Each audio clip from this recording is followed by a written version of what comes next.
Tous les grands hommes qui ont marqué la vie furent des embryons un jour. Votre pasteur, il a été un embryon un jour. Votre mère que vous aimez tant a été un embryon. À partir du moment où il y a fécondation, la personne que vous portez en vous est un être vivant. Et il y a un esprit dans les cieux qui est rattaché à cette personne. Et le moment venu, cet esprit se manifestera dans le corps que vous avez créé, qui commence à grandir. À partir du moment où il y a un battement de cœur, ça devient un être vivant. Bien-aimé dans le Seigneur, réfléchissez avant de commettre un avortement ou arrêtez d'avoir des relations sexuelles non protégées ou des relations sexuelles en dehors du mariage. Alors, il y a quelqu'un qui se dit ce soir, mais ce n'était qu'un embryon. Ce n'est pas un simple embryon. Il fut un temps où vous-même, vous avez été un simple embryon. Mais vous êtes pourtant un être humain et vous êtes conscient que vous l'avez toujours été depuis le ventre de votre mère. Il fut un temps où votre patron, celui qui commande dans votre service, fut un embryon également. Et il y a eu un temps où votre président de la République a été un embryon.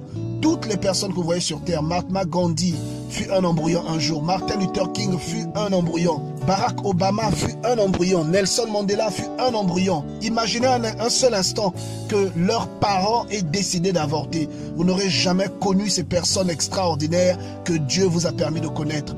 Lorsque vous avortez, vous tuez des générations de personnes. À l'intérieur d'un homme que vous regardez, il y a des milliers et des milliers de générations. Si l'homme descend d'Adam, alors nous sommes tous sortis de lui. Bien-aimés dans le Seigneur, à l'époque où Adam était tout seul, il n'aurait jamais su qu'il y aurait environ 7 milliards de personnes sur cette terre. Mais ces 7 milliards de personnes, à en croire la Bible, descendent d'une seule personne. Alors si quelqu'un avait tué Adam, nous ne serions pas nés. Si quelqu'un avait tué Adam, tel que Caïn avait tué Abel, il y a toute une descendance qui aurait appartenu à Abel, qui n'a jamais existé parce que Caïn a tué Abel.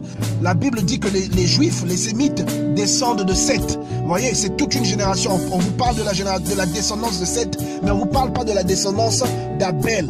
Parce que Abel avait été tué. Il aurait certainement eu une descendance qui a été annulée à cause de sa mort. Et quand vous avortez, bien-aimé dans le Seigneur, c'est le même phénomène qui a lieu. Voilà pourquoi le meurtre est un crime.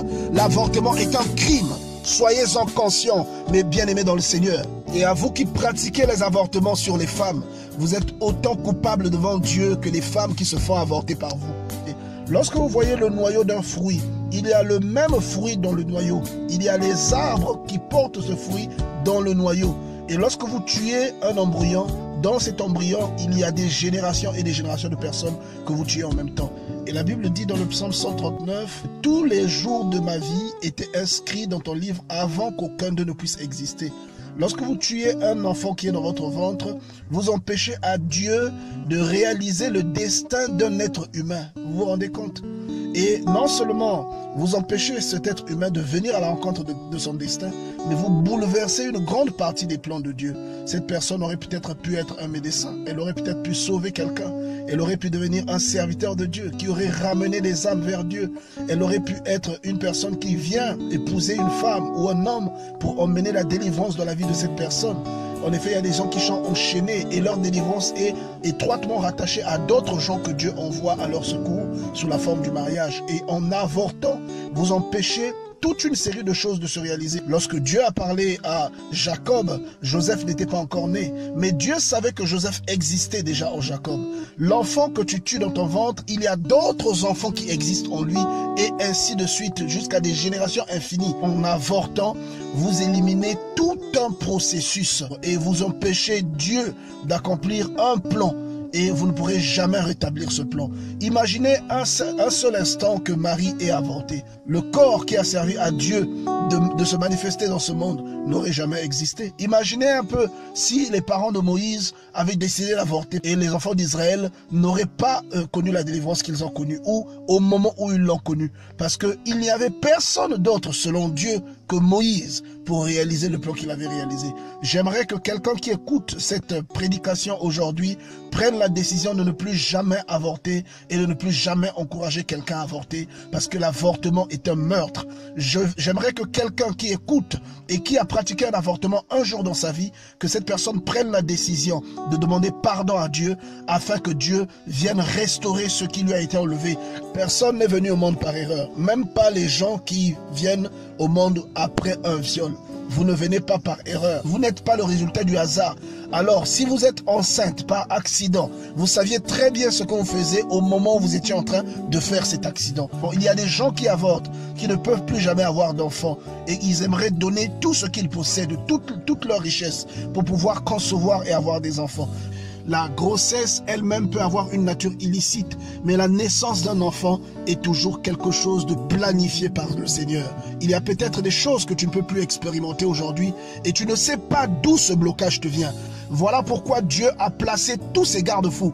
Beaucoup de gens se disent pourquoi Dieu a placé toutes ces choses. C'est justement pour empêcher que la malédiction vienne dans notre vie à travers ce genre d'action, bien-aimé dans le Seigneur.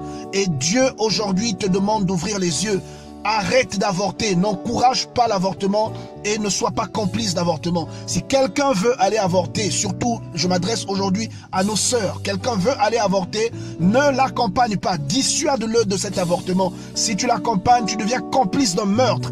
Aux yeux de Dieu, c'est un meurtre. Alors l'État ne t'a pas vu tuer quelqu'un, mais Dieu qui est dans les cieux, qui voit tout, sait que tu es coupable de meurtre. Et un jour, tu te retrouveras dans les cieux et Dieu te reposera cette question. Un jour, tu seras devant le trône de Dieu. Un jour, tu passeras au jugement et Dieu te dira que tu avais enfreint ce commandement qui dit tu ne tueras point. Et tu chercheras, tu diras mais je n'ai jamais tué quelqu'un. Et Dieu te montrera la personne que tu as tuée parce que à partir du moment où la vie est enclenchée, cette personne a une place auprès de Dieu. Et tu la verras face à face, cette personne que tu as tuée dans ton ventre. Votre premier de la classe qui vous attend émerveillé fut également un embryon un jour. Vous avez été un embryon, bien-aimé. Tout le monde a été un embryon. Le corps que Dieu a habité sur cette terre, en la personne de Jésus-Christ, a été aussi un embryon à un certain moment. Alors, bien-aimé, respectons la vie. Respectons la vie. Il y a des malédictions que traînent beaucoup de gens. Ils ne connaissent pas la source de ces malédictions. Et je vous apprends aujourd'hui que beaucoup de personnes sont maudites dans leur vie et demeurent stériles, que ce soit sur le plan charnel ou le plan spirituel, parce qu'ils ont pratiqué un avortement. Et il y a des choses que Dieu ne pardonne pas. Surtout à vous qui avez écouté cette parole, aux personnes qui sont conscientes que avorter est un péché, mais qui le font quand même. Il y a une rétribution qui vous attend. Alors repentez-vous. Si vous l'avez fait, demandez pardon à Dieu pour que Dieu restaure votre vie. Il arrivera un temps où vous remarquerez qu'il y a des choses qui ne marchent pas dans votre vie. Il arrivera un temps où vous remarquerez que même auprès de vos enfants, il y a des problèmes qui naîtront. Parfois des problèmes d'infertilité qui n'ont ni queue ni tête. Bien-aimés, ne cherchez pas longtemps. Cela est lié au meurtre auquel vous participez.